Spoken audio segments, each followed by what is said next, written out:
names. That's not true. Of course, both of mine abandoned their names, so.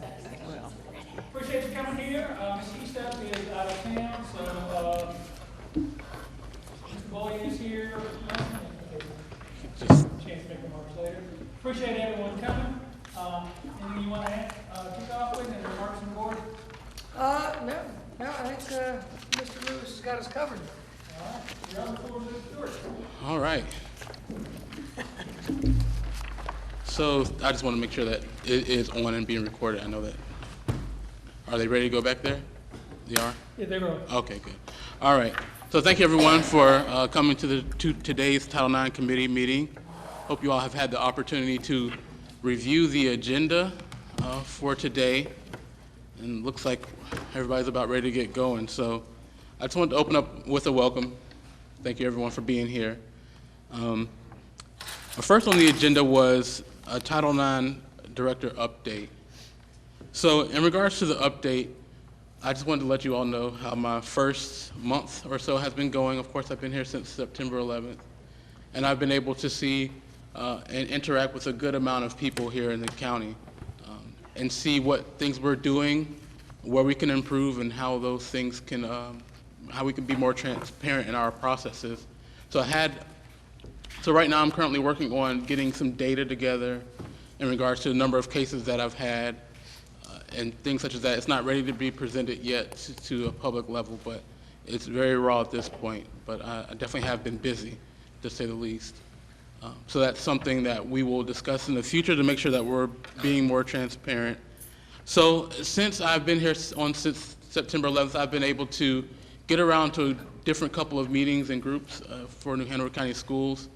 On the 17th, I was able to attend the assistant principals meeting and was able to provide training to them regarding Title IX cases and what that means and how we should be responding to those things.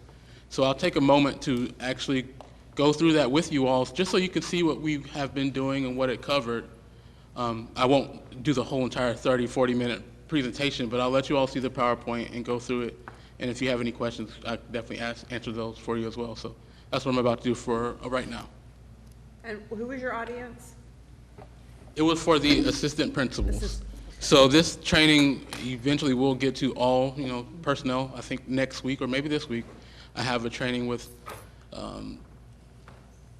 auditors, I believe, and also I'll be going to social workers and school counselors as well in the very near future to have a training very similar to them. Of course, the role for counselors is not the same role as for assistant principals, which is not the same role for principals. So the training is tweaked a little bit depending on the audience, but for the most part, that's where we're starting with training. So I'll show you all here for the AP training.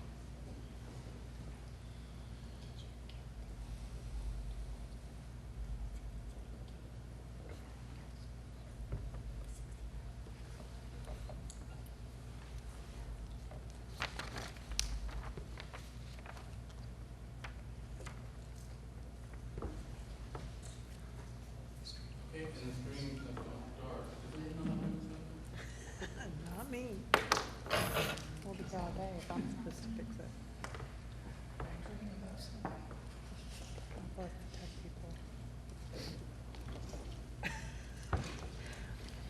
'Cause I'd be lost without it. Don't you just love technology? It's real cool. I love living in the future sometimes. If it doesn't work,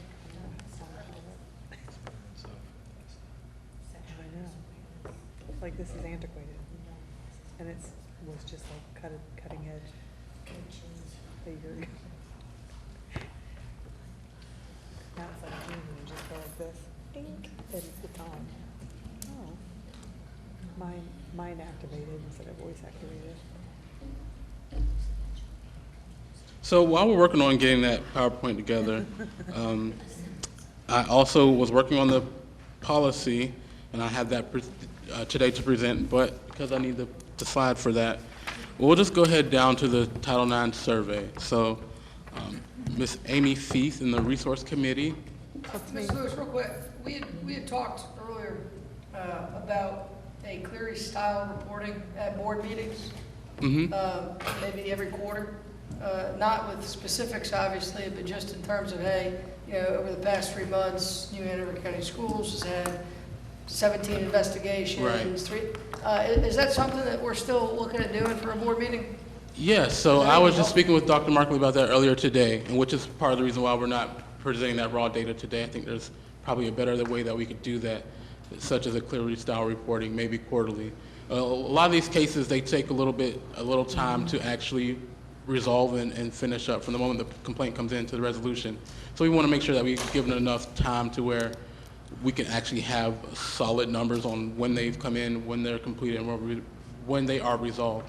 But yes, that is a conversation I had just this morning with Dr. Markley in regards to Yeah, part of what we want to do reporting. is make sure that the data you get is good data, because when we added a Title IX position, a lot of things that were typically school level things, when you had an AP or a principal who wasn't sure of the new process, made calls and referred things to Title IX that typically wouldn't be, but until he had done this training and some additional training, we want him to get his processes in place, and then we'll start presenting the data. Sounds good. Correct, yep. So far, and with the vision I see that is, it would be broken down to total number of complaints, which ones are versus employees, which ones are against students, which ones were substantiated versus unsubstantiated, and also any type of patterns that I'm seeing from that data, so we can hit those points as well. So that's something that we would do quarterly, yes, thank you.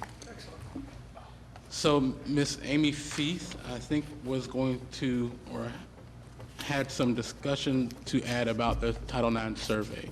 So we had the last sort of chance that Title IX got to split out into our subgroups. The Resources Committee kind of came up with a sort of a two-tiered process that we reported back to the big group about. We felt like in the immediate need, as we were getting a new Title IX coordinator position implemented, perhaps a survey that would just take the temperature of, or give folks the opportunity to be able to voice concerns about, do you know where to report? Have you ever tried to report? And if you have, was it successful in your opinion? Were you able to do that easily? And if not, would you be willing to share why not? So it was, I think, probably 4 or 5 questions that I forwarded to Mr. Jarrell, to Mr. Lewis last time, for him to sort of, in all of his infinite time of getting adjusted and oriented to the community, that he could just take a look at that. Because of course I wouldn't want to, we would only recommend whatever he would feel comfortable. And then last time we spoke about maybe having sort of an annual revisiting of that same kind of taking a temperature. Now, what will have to happen, and Jackie, please chime in, when we talked about our survey questions, we sort of geared the ones that we gave as samples that we have already, I think, maybe Ms. Eastep has already shared with the group when we came up with them.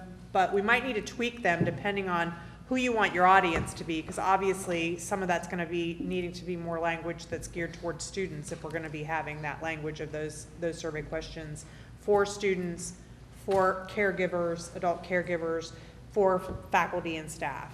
We're kind of what the Resources Committee were thinking may be the 3 places you want to take a temperature on a regular basis.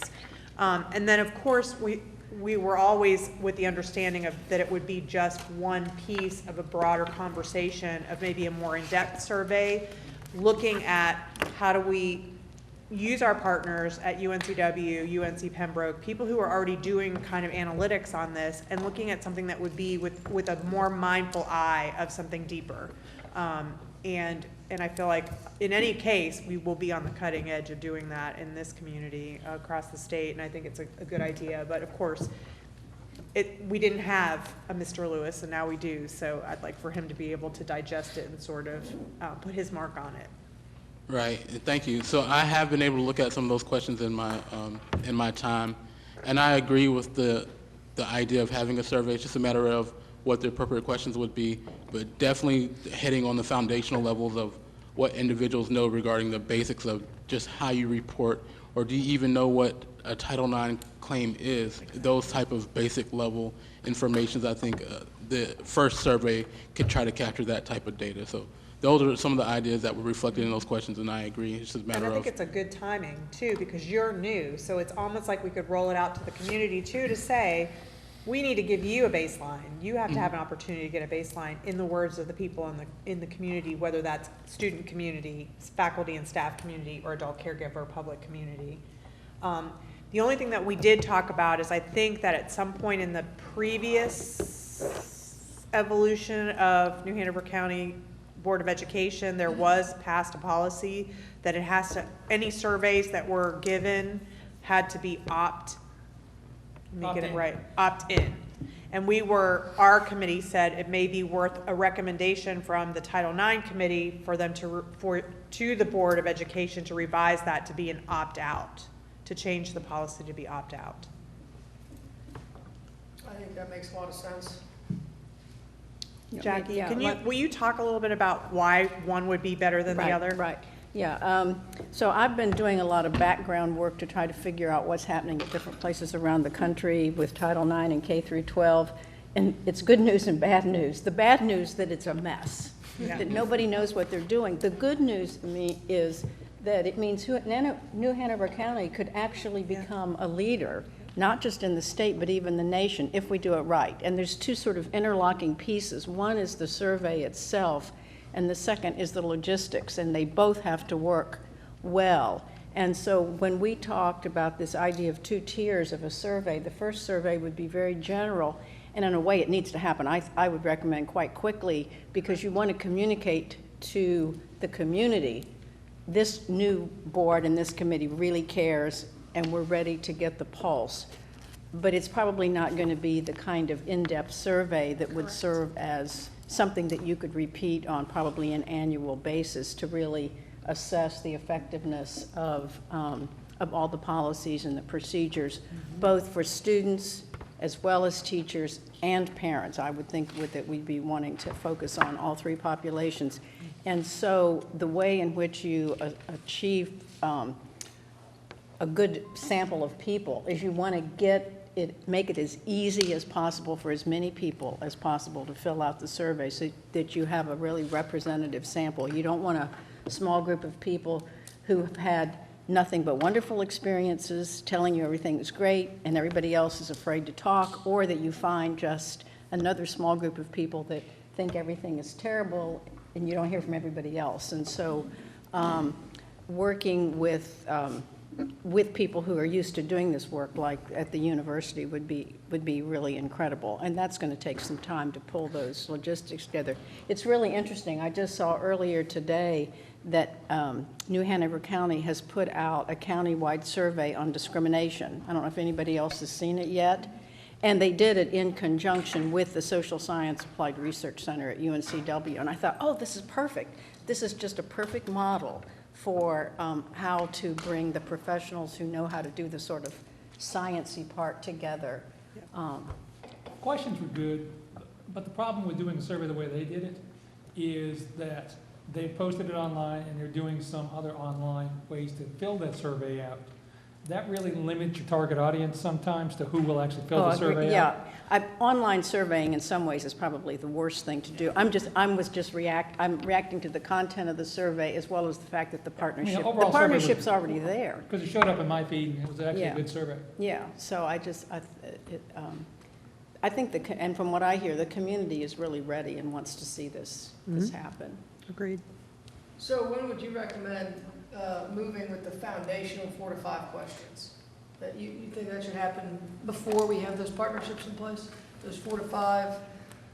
I think those basic questions were ones that we felt like would be a good way to get a baseline. Yeah. And specifically now you have Mr. Lewis here, and it's a good way for him to hear in their own words. Some of the conversations that we've discussed have been online or in person at board meetings, et cetera, that he would have a way to have that collected as a baseline for him. I think the bigger issue is that if we've got a block in place that says you can opt in only rather than opt out, that might be your first recommendation from Title IX committee, is to request that the Board of Education revisit that policy and make it an opt out, so that folks will get it and they can choose not to participate rather than they have to agree to participate on the front end. Because I think you will not get enough data. I just don't think that you're going to be able to get enough inclusive data. Wayne, is that something that we can do at the next board meeting? What would that look like from us? Policy change? Is that something we could Well, we have a policy committee meeting right before the board meeting, so if the policy committee approves it, you could be put on the board agenda and waive second reading, and you could actually approve it that night. If you Okay. choose, your existing policy says you typically have first reading and Right. the board approval the next month at the next meeting, but the board in the past has waived second reading if it's an urgent situation to get the policy enacted in a more timely manner. Okay, and how would that recommendation from this committee be reported to the board? Is that something I could do and Yeah, give you committee could just- reports at sure. this committee? I mean, do we have to take a vote on that in this committee?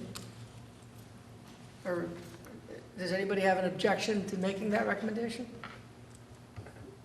No?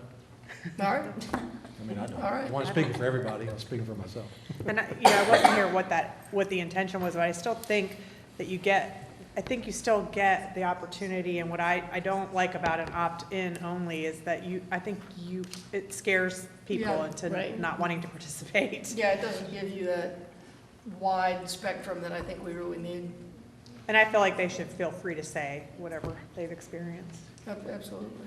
Could we, after the survey is generated, could you use PTA meetings where we could actually manually hand it out to the people who choose to attend? I mean, again, you have a limited, audience at that, but we could just have a box where you put it in, no one's looking at it, you just put it in anonymously, then somebody would have to go through by hand.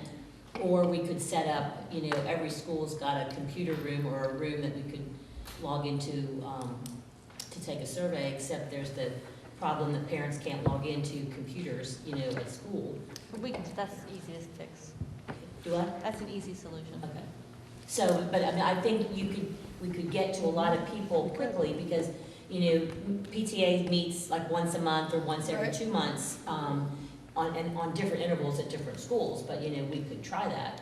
And I can't speak for my other outside the school partners, but if it makes it easier for us to, kind of, for those cases, to show up at PTA meetings to offer the survey, so it's not even a school employee that is saying, here's the survey that you Right, can that's what I'm do. saying, the parents asking parents to participate in the program.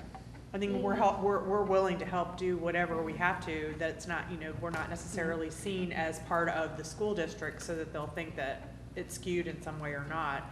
It's about collecting that information, and I think that you can't know where you're going until you know where you are. And Right. he was born and raised here and went through the school system here, but he's just back only a minute, so we have to get him reacclimated to what's been Yeah. happening. And I think the sooner that we know that this is going to happen, even these first 5 questions have to be tweaked a little bit. One of the Yes, they things do. I've experienced in doing research, people don't like to sit down and write out long essay answers. So we want to work on the questions so that they can be answered in yes or no, or they have some choices. The more they can check things off and not have to write, the better. And we might want to pilot it, test it out with a small group of people and see if they find certain questions confusing, and then we can tweak it and then have a soft rollout and then a big rollout, do something like that. And is that something that while they're working on sort of that policy change, that we could, maybe Jackie, you and I could agree to sort of like look at the questions and maybe work with Mr. Lewis about tweaking what we've got so that we're simultaneously sort Right, of like right. not losing any more time, so that if they make that approval policy change, that we can already be one step ahead of that, sort of And then have that those gives tweaked. more time to come up with a more sort of scientifically valid survey that could get into the specifics of the policy. I would see this not being very specific. No. To just sort of break the ice, let the community know we're working on it. And then, once the policy's in place, then we can develop a more elaborate survey that Correct. really digs into specific. Okay, so yeah, I'm not opposed to that. So while we work on the legal aspects of the opt-in, opt-out, I can meet with you, Ms. Spieth, and we could just hammer out some of those details of the questions this week or early next week or so we can have those running simultaneously. And then once we get the opt-in, opt-out part handled, and then we can really start digging in regards to time frame for the launch of the survey. And we did, just so the rest of the committee knows, we did try to make those 5 questions really more like a yes or no, and then always give you the opportunity to give That's more perfect. narrative if you would like to. So do you think we should look at having those ready, those 5 questions and that survey ready by November 5th? Or do you think that's too fast and we need to have those by the December meeting? I think in regards to the questions, we could have those could probably prepared have them sooner rather than later, particularly if it's just 5. I'm available to meet with them, sit down and We've talk about got those somebody questions. that is really first at it, and I think that she'll be able to help us get that kind of squared away, and we can get it out to the committee. Well, if you'd like, you can make, I think it would be helpful to put those questions together with the opt-out proposal. Because I think people might Oh, I be see. comforted in saying like, look, this is what this is the information we're after. Oh, I see what It's you're not saying. Not like, crazy oh, hey, we information, want you it's not to scary change our information. policy on surveys, and we're not gonna tell you why, because we're gonna be asking. So your opt-out policy is going to impact more than just these 5 questions. Right. Yeah. You've got, for example, youth risk behavior is a survey as a district that the board has chosen not to participate in because, and done it as an opt-in. And that's a survey that honestly I'd like to use and get data on. So this policy is going to have a broader impact. Changing the policy is going to have a broader impact than just this committee. But I think the policy change can just be as simple as the board will have the right to make so that all Case by surveys case. will be opt-in unless the board designates otherwise.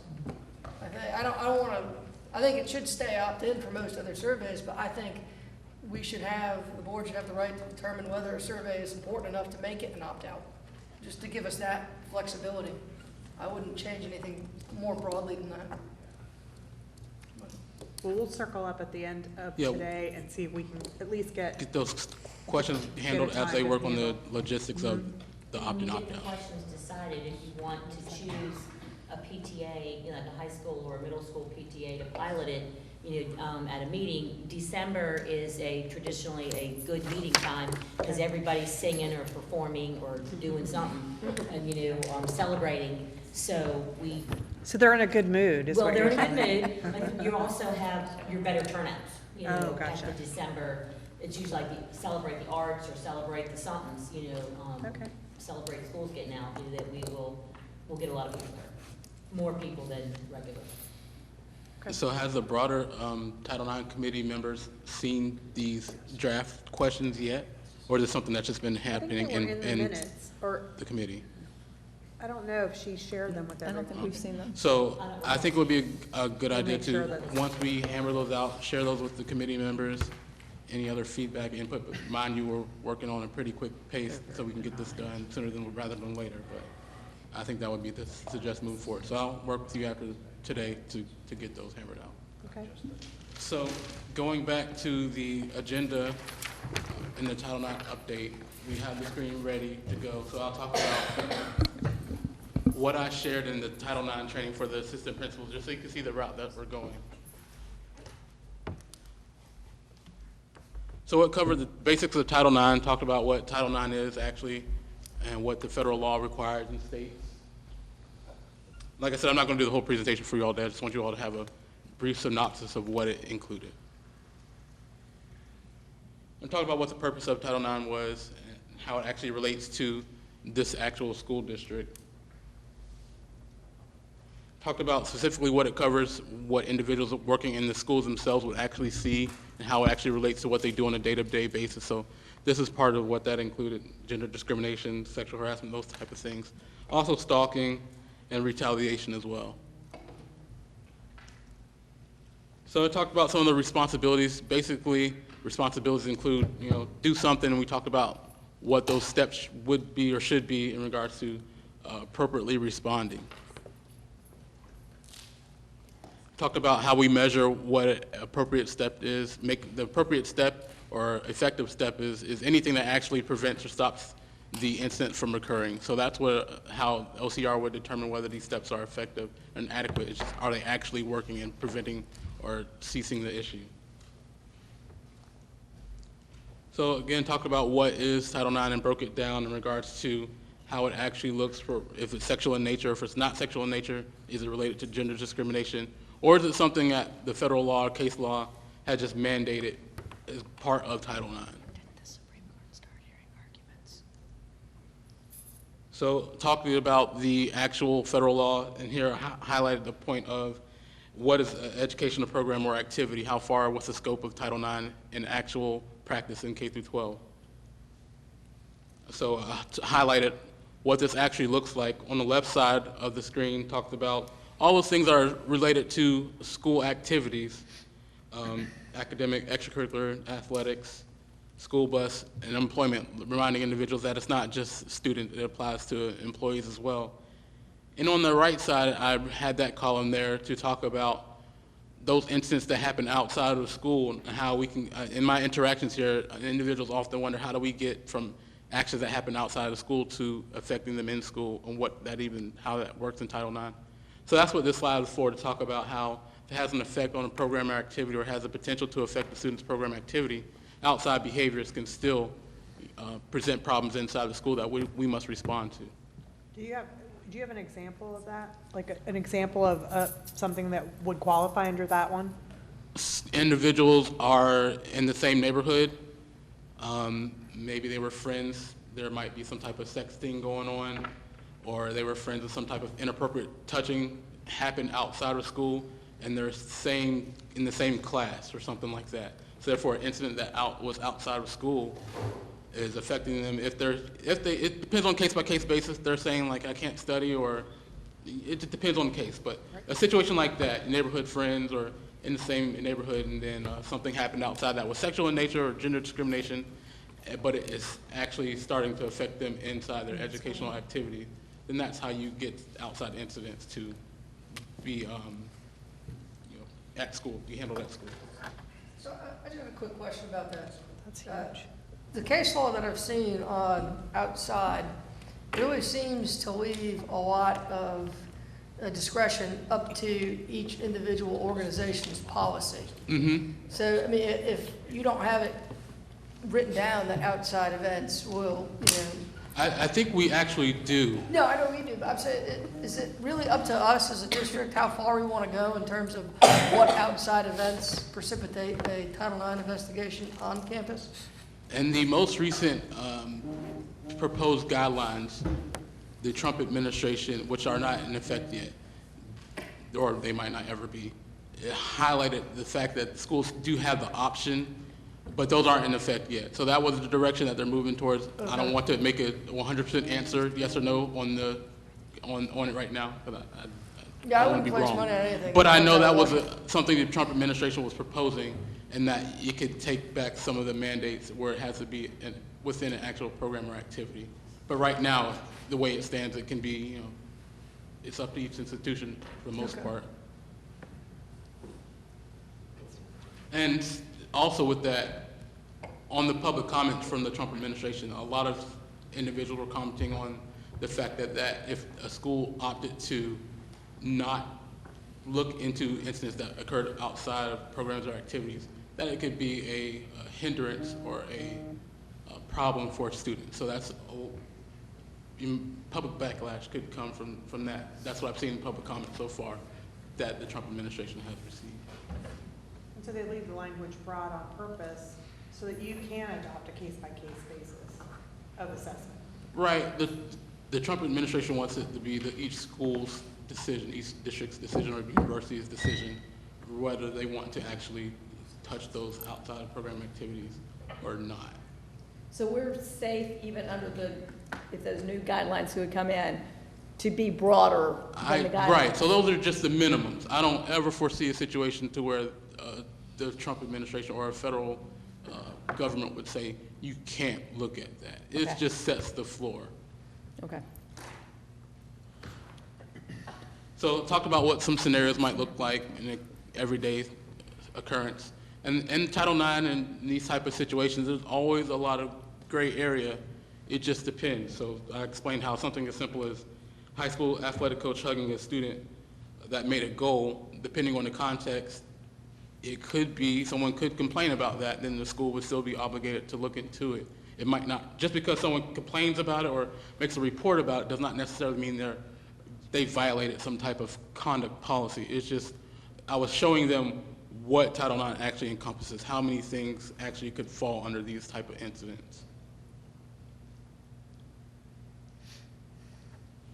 So in talking about what programs or activity looks like, for example, something happened outside of school and now a person's grades are starting to fall as a result of that outside incident. Now it's having an effect on them educationally. That's preventing them from being able to access programs or activities, things like that. So then I talk about what some definitions are of sexual harassment and what we'll be using moving forward, because that's something that's all the time. For example, hostile environment. And it's like I said, these things are based on a case-by-case, numerous factors, so I highlighted some of the factors that we will look at to determine if something is a hostile environment or not. And also retaliatory harassment. And we talked about the burden of proof that we use for resolving these types of complaints. So as you can see, the substantial evidence, and then the preponderance, which is the direction that we'll be moving forward to, and also clear and convincing evidence, that could be another option. So we just talk about those, but we'll be using preponderance of the evidence. And then I think this is the most important aspect, actual steps, so everyone can be on the same page for how we respond to complaints of sexual misconduct, Title IX.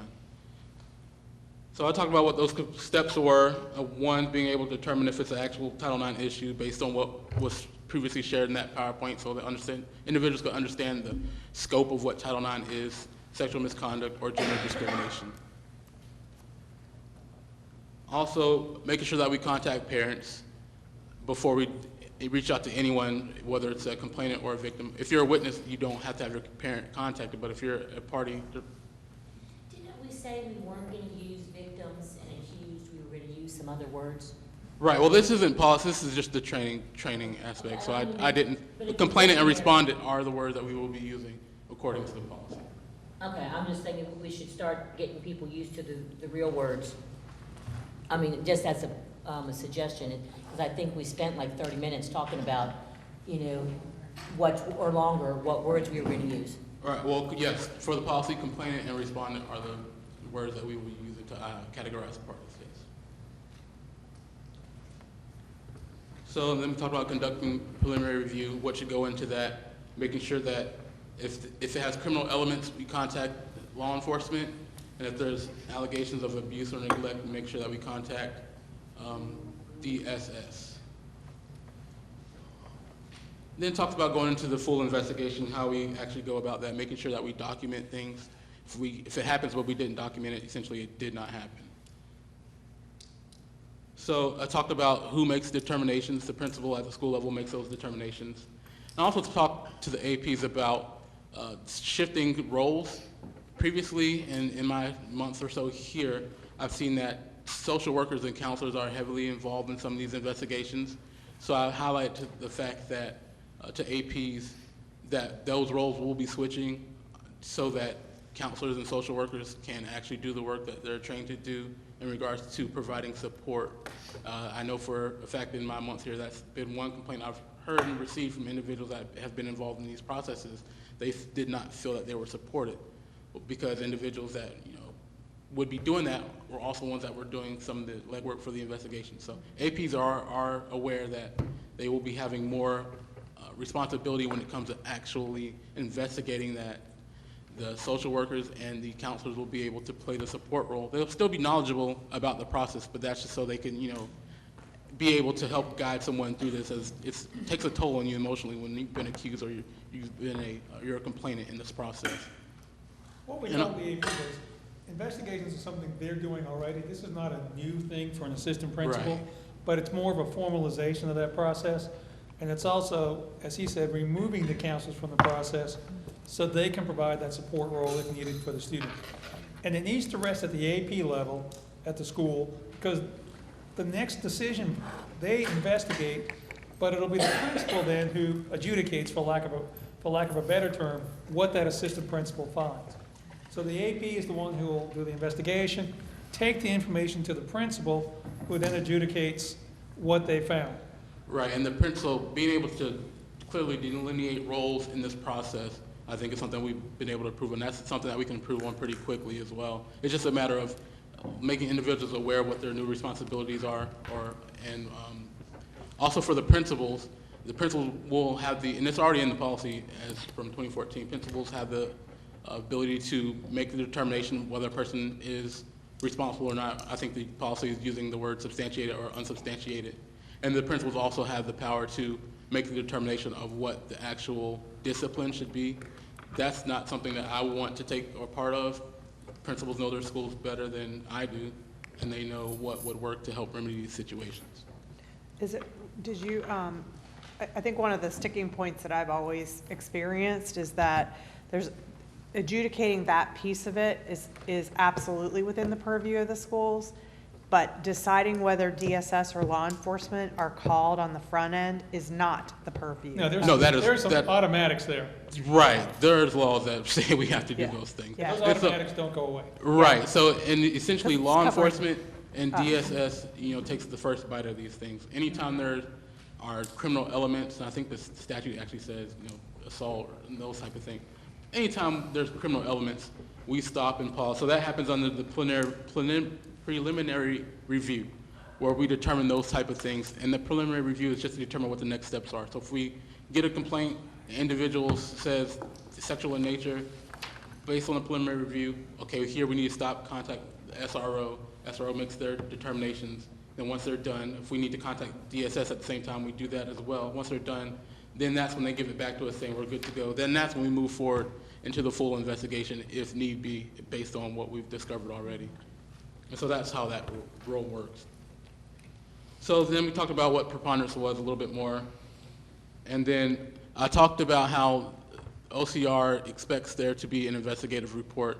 Now, a lot of these things are already taking place in regards to documentation with this form that we use, the SSA07 form, where we're actually getting a complaint, having them written down, and we can have a paper trail. So that's what the investigative report is, talked about what that is and what should be in it. And also, for all of these cases, we're mandated to provide an outcome letter. So in the outcome letter, I highlighted what should be in there. This one in particular talks about what should be in the victim outcome letter or the complainant outcome letter. And then, because there are some differences in regards to what data can be shared, what information can be shared for personnel laws, and then what the accused outcome letter is. So this PowerPoint was also provided and sent out to all the APs, and I'm sure it will be shared with the principals as well, top down, so that individuals can have a plan that we all use and know, and we're all going back and referring to.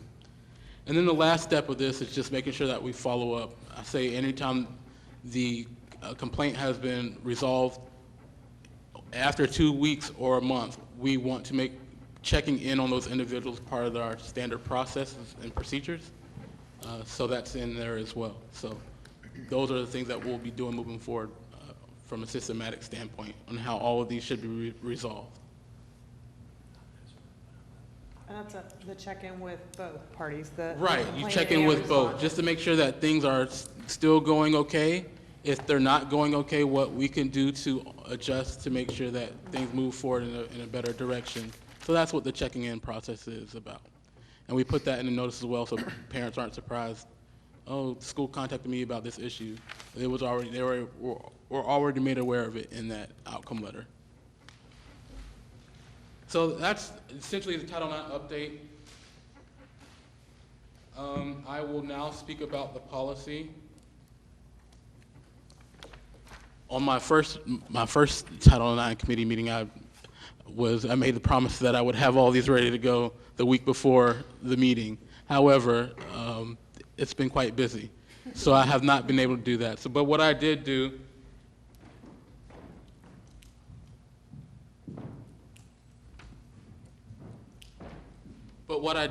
was I did make edits to the policy, and because I was not able to provide it to you all beforehand, I want to go through what some of those were today, and I can shoot this out as well. So I'll just walk you guys through what I changed. So the first thing that I added was a notice of non-discrimination. Federal guidelines, federal laws mandate that we have a notice of non-discrimination that's regularly posted in different points of the school, particularly in our policies and whatnot. And so that's what I included. There was already a statement that we all had that was already in the policy, but it didn't have a clear name. So I just took that statement, and it sounded and looked like it was essentially a notice of non-discrimination. So I took that and added a couple things. One, a line that it is actually a notice of non-discrimination, and I added some other points in regards to gender expression and gender identity, and highlighted Title IX, ADA, Section 504. Those two are the laws that essentially notice of non-discrimination. We have to actually touch on 504 and Title IX and ADA. And in a notice of non-discrimination, you're required to have contact information for your individuals that have been designated as coordinators for Title IX or 504 and ADA. So I added the information for myself, Title IX director, and 504 coordinator and ADA coordinator I left blank as I learned those particular roles, because it's one policy that covers all types of protected categories. I know that Kristen is the 504 coordinator, but because I'm new, I'm not sure the breadth of that role, the depth of it, so I left it blank. We can have those discussions to implement other points from HR standpoint, if there's anyone that's been designated. I'm not sure because I'm new, so I left it blank. So all of these have been kept the same, prohibited behaviors, and I didn't touch the points of what wording should be used here and there. I didn't touch on those.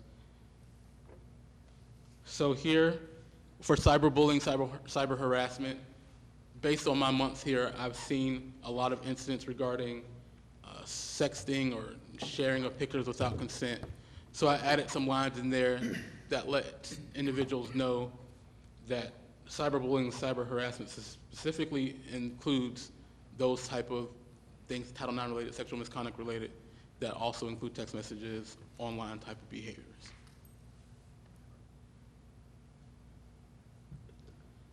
I just tweaked the definition of sexual harassment to include unwelcome conduct of a sexual nature before we get into those specific type of incidents, such as advances for sexual favors and things such as that.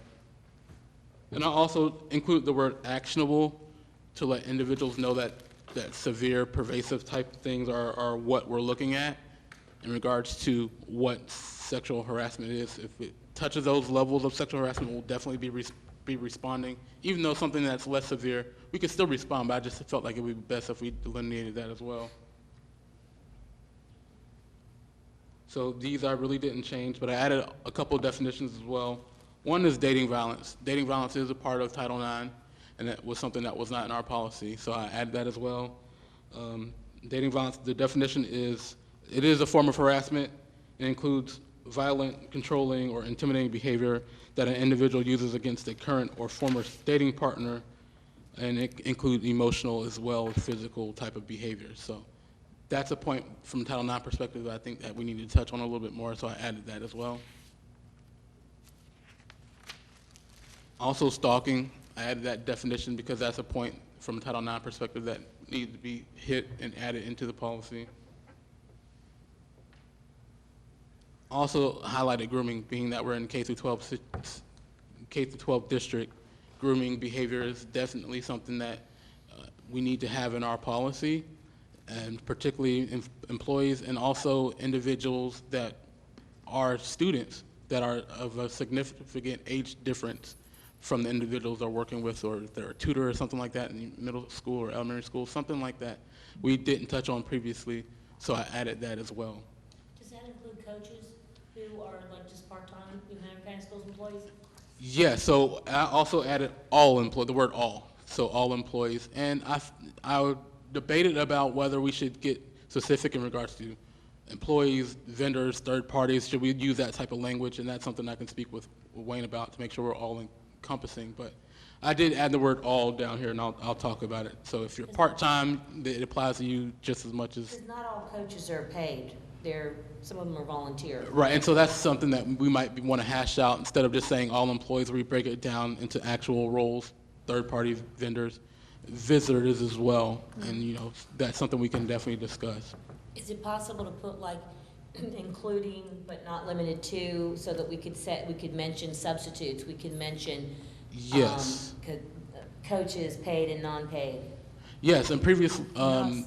policies that I've written, That's our I've partners. actually broken it down by positions. So that's something I'm not opposed to. It's just a matter of wording what we want this thing to actually look like in semantics. But I'm not opposed to it. If it helps more clearly identify what party you are, well, let's list you out directly and go from there. So I'm not opposed to that. Also, I added a definition for retaliation. Our policy talked about what retaliation that is prohibited, but okay, so what is retaliation? I don't think it touched on that. So I added a definition of what retaliation is that most universities, most K through 12 districts would be using. So any adverse employment or educational action taken against a person, essentially because they participate in the process, being someone that made the report or someone that's a witness to the incident. So I thought it would be best that we had an actual definition of what we're looking at for retaliation as well. Also, good faith reporting. In my month here, I've gotten questions about what happens if a complaint is found to be unsubstantiated. Does the person that made the complaint, does something happen to them because they were using the process maybe in bad faith? So I thought it was important that we added a good faith clause to the policy. That essentially says we want everyone to be able to use this process to report any type of behavior relating to discrimination, harassment. So therefore, if someone makes a good faith claim that this has happened, whether it's intended to be true or not, but if they honestly made a good faith claim in making their report, essentially to not use this process as a way to harass another person. That's essentially what this good faith clause is for. So I added that as well, so individuals can know, well, if someone made the claim, are they going to get in trouble? Are we going to look into them for making the claim? If it's good faith, no, it's fine. But that's a high bar to meet, showing that someone made a report to harass intentionally. That's a high bar to meet. But so I added that in there. I just changed some language here regarding who this applies to. It's not just students, employees as well, so I added work as well in here in that definition under policy and behavior. Here, as you can see, under point C, I did change it to all employees, so that's where we can work on that language there.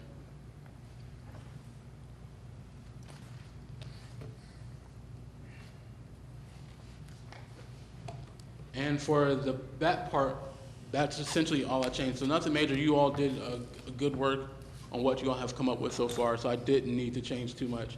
It would just add a couple things here and there that more clearly spoke about Title IX issues that are routine in other environments. So next I'll pull up the other part, which I call the procedure. I'm not sure what we're calling it in this committee, but I call it the procedure.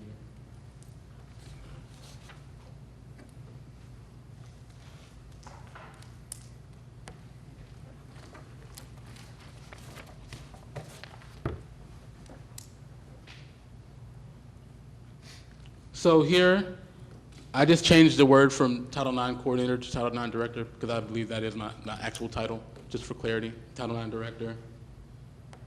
And I included particular parts about Title IX. Title IX is sexual misconduct and gender-based harassment. So I just included that so individuals understand, not just using the word Title IX, but what actually goes into that. Sexual misconduct, everything sexual harassment, anything sexual in nature. And also anything that's gender-based, that's not necessarily sexual.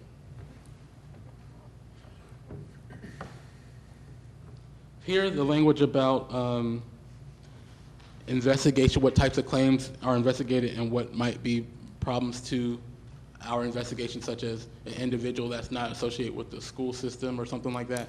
I didn't want to outright say that we can't do anything about it. I just wanted to change it to it might limit our ability to what we can do about it. But saying that we outright couldn't, I didn't feel comfortable leaving it there. So I just made that suggestion to we may be limited in what we can do.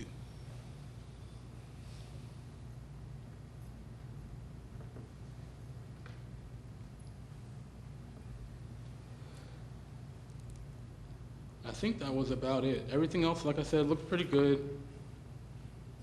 So there wasn't that much for me to change. I just added those couple of points. And I will send this out with my comments, whatnot, but for the sake of time, I just wanted to let you all see what I had actually added.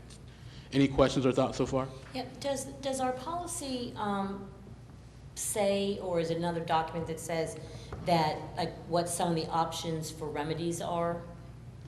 I don't believe it does, but that's something that we can add. I've seen some policies that do talk about what potential, like, interim measures or safety plans there could be, whether Yeah, it's, you can always you say know. including but not limited to, so you can always add or not be held. If like, and one thing that comes to my mind, I always see that the student has the option of, if it's a student, of changing schools. But the teacher never, or if it is a teacher, is never asked to move. Well, at least, I shouldn't say that never. From what I have heard, you know, and read, it's never the teacher, you know, or the respondent that is responsible or is required to do the moving. It's always the complainant. So yeah, so we could add a section about that, what in college world we call interim measures. And I think here we're calling them safety plans or something like that. So I don't think it would hurt if we added a section about how we go about making those determinations so individuals can understand, because it really is a case-by-case situation, determination, particularly when something is alleged and we don't know it's not been resolved yet. But what do we do in the interim to make sure that individuals still have an environment where they can work and go to school without these problems? So I think maybe adding a paragraph about how we actually go about determining what those interim plans are before something is actually resolved could be beneficial. So I'm not opposed to that, and I'll make a note, and I can add that language to it as well and provide it. I think that would be beneficial, just because I feel like people don't know what to expect.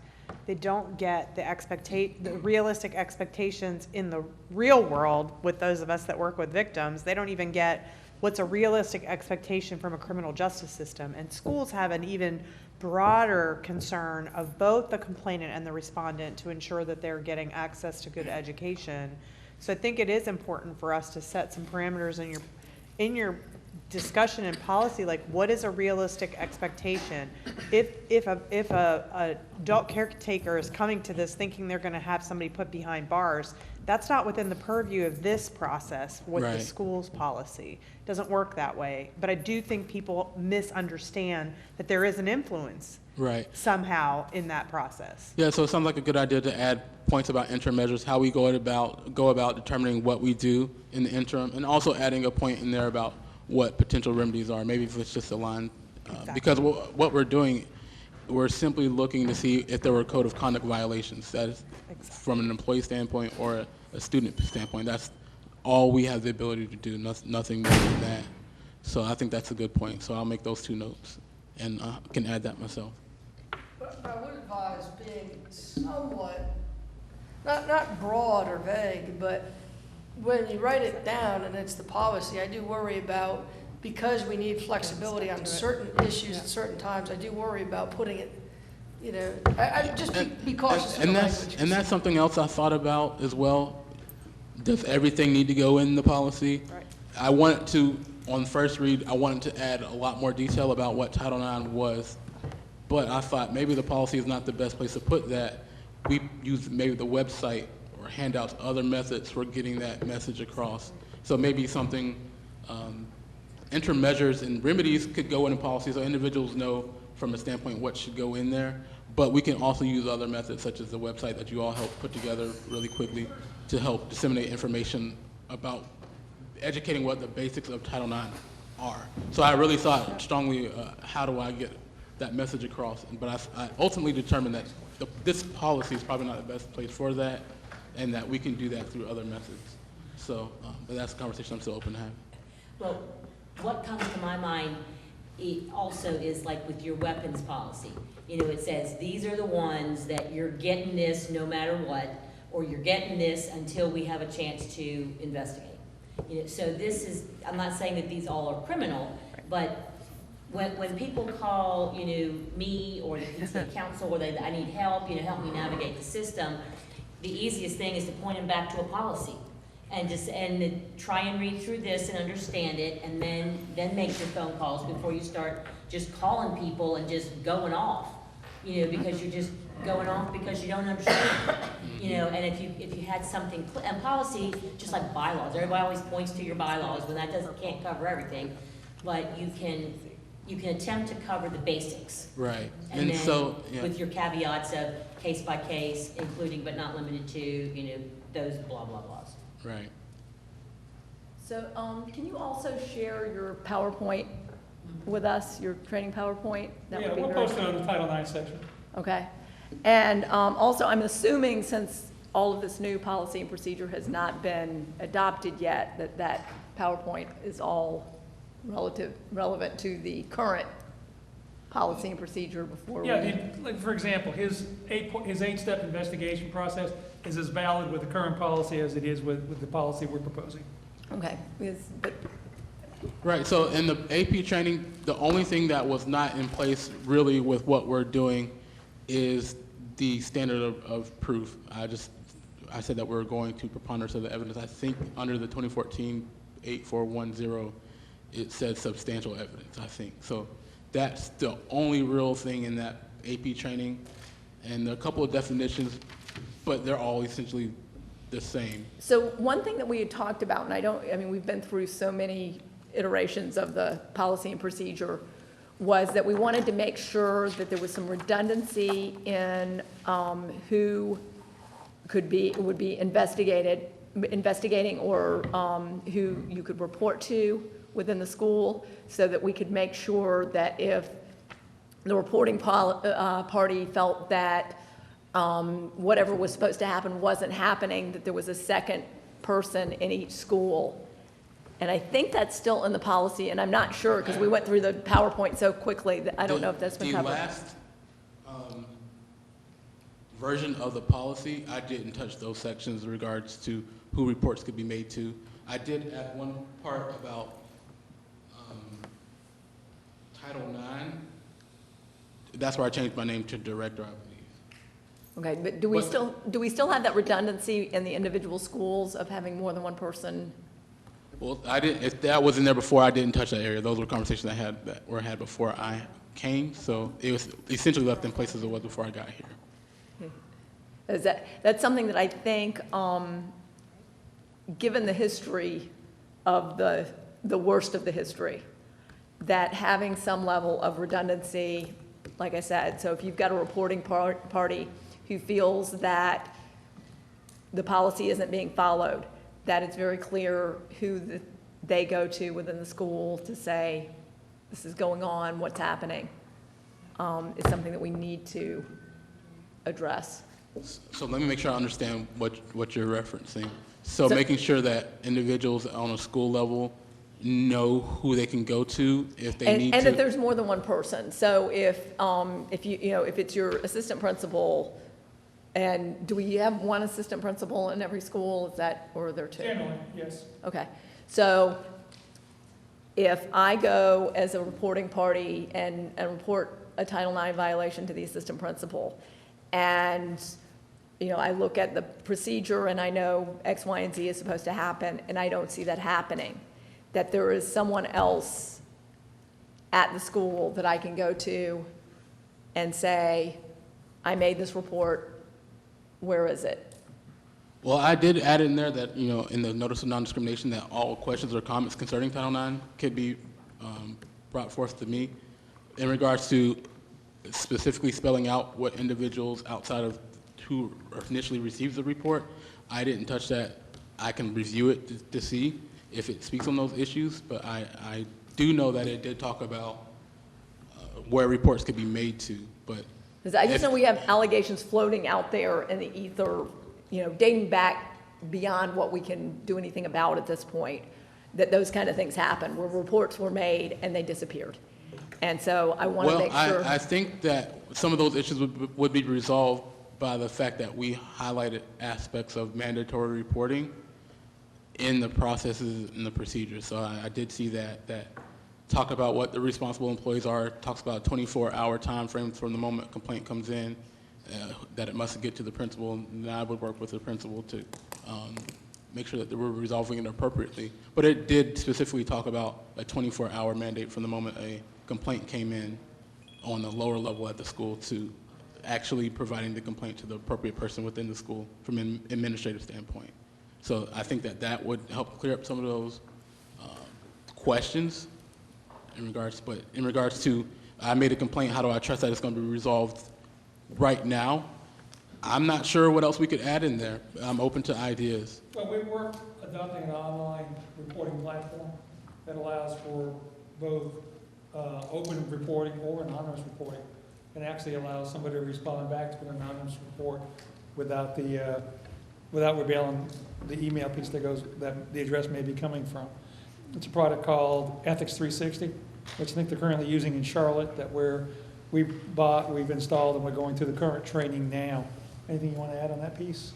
No, but I did get an email today that said that the platform's up for us to review this week, so that should be coming out in the next few weeks. And we'll be happy to show that to you folks at our next meeting. And I think that we did talk about as a committee that the policy and the procedures, as they're adopted, still have one more step too that we were thinking would be a solid strategy, which is the education of Right, that's a big component. students, staff, faculty, and public parents.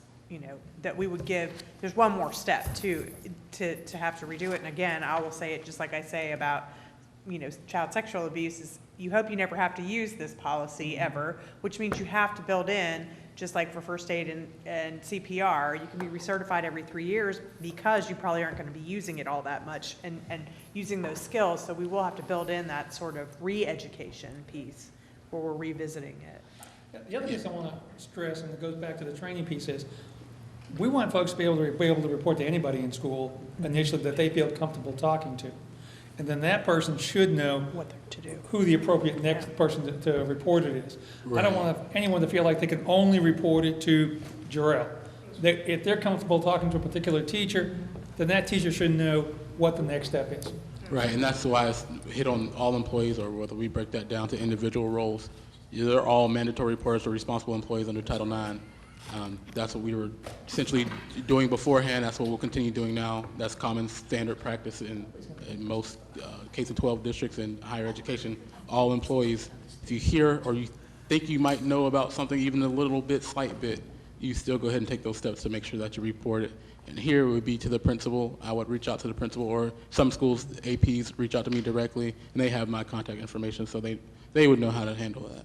And so ultimately, the tracker is, or the checks and balances, if I'm a student and I disclose to my SRO, that SRO will have been educated about, okay, now there's a principal or a vice principal in that school that needs to be notified about whatever I've said. If it's not a legal, if it's not a criminal matter, and I'm now putting it up my chain, that person then makes sure you're aware, so that there's checks and balances that a report has come to bear. Right, and since I've been here, I think that schools are already in that mode of operation, and that they get a complaint and they do provide that information to me, whether or not on the forefront, but definitely at least on the back end. And that's where training is getting us to. I went and spoke with the APs, I've spoken with the principals, and I'll be speaking with the counselors and even internal auditors. So I definitely have a captive audience that's wanting to hear this information.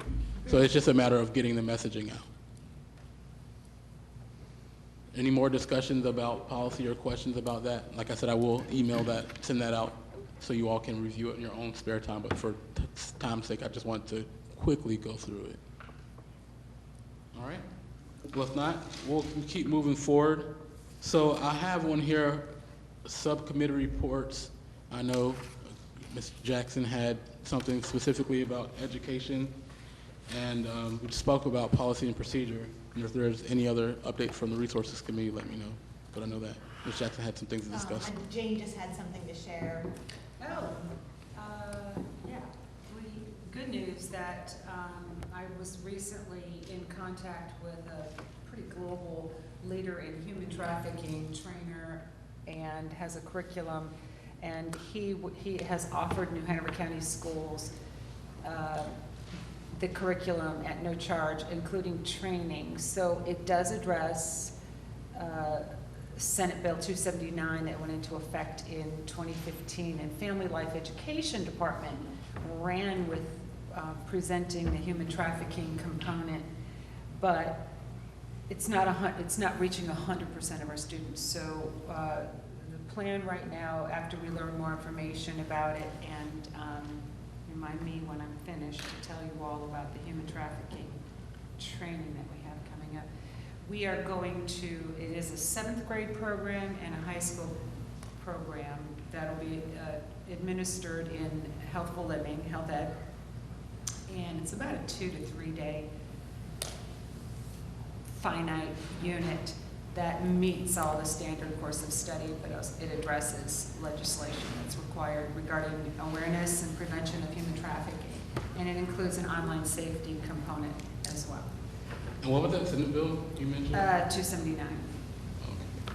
Okay. Yeah.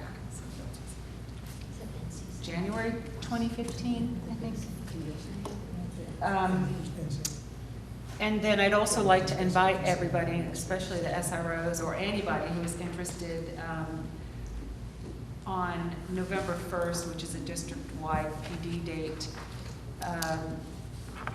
at 10:30, between 10:30 and 12 at Roland Grice in the auditorium. We are doing a human trafficking awareness session being presented by Judy Paparazzi from UNC Pembroke, and in coordination with Bill Wolf, who happens to be the man who wrote this curriculum and is the CFO of, it's called Just Ask Prevention, the curriculum. And she's a national trainer, and she's coming. And so we first are targeting our healthful living educators to attend that portion, but also invite anybody who works with kids to be aware of. We really do have a problem with huge, teenagers are going missing all the time, and the grooming, and I'm glad you added that to the policy, thank you. So anybody could benefit from this, and I even extend the invitation to any parent in the community who is interested in learning more about what human trafficking is, and definitely what it is not. A lot of people think it's just So thank you happening for in other countries. Yes, thank you for that. Human trafficking is a huge issue, whether people know it or not. It is a big issue worldwide. So And locally. Yes, and locally, yes. So We have a high percentage rate here. Yeah, at our in-service at Cape Fear, we had it on the agenda. I was so confused. So why is this on our agenda? And then I sat through it and was just curious. The numbers for New Hanover County, and I'm sure you guys can tell, they're staggering. They're absolutely staggering. So it is a big issue. yes, so I'll put that on my calendar. November 1st, 10:30 to 12 at Roland Grice Auditorium. And if you are a New Hanover County Schools employee, you can register in Talent Ed for Register where, I'm sorry? Talent Ed, that's our online PD PD system. platform. Okay, I have to have someone show me where to find that. Okay, thank you. Any other updates for any other committees or subgroups? If not, I'll yield the floor to Dr. Markley. All right, before we go to next steps, Nelson, anything you want to say as we close out? Yeah, thank you guys all for the work. I know this policy has been very tough to craft, and I'm excited to put it before the committee and to get it enacted, because that's sort of the overarching goal. You know, one of the big overarching goals is what we've been trying to achieve. So thank you all for your patience, and thank you for coming in and really, helping us put it to bed. So who sent any questions out to the committee? We're gonna circle up and just tweak the language, and then. Right, so Mr. I'll Lewis work will- with getting those out after I take them from individuals involved. Two policies that we will take to our board next time is this policy and also a policy around surveys. So that'll be our November piece. Crystal, do we have our next meeting date?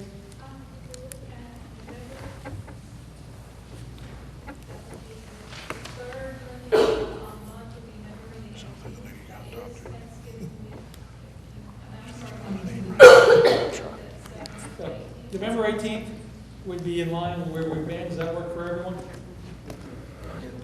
All right, so those are our big steps coming forward. Then we'll report out from our policy committee.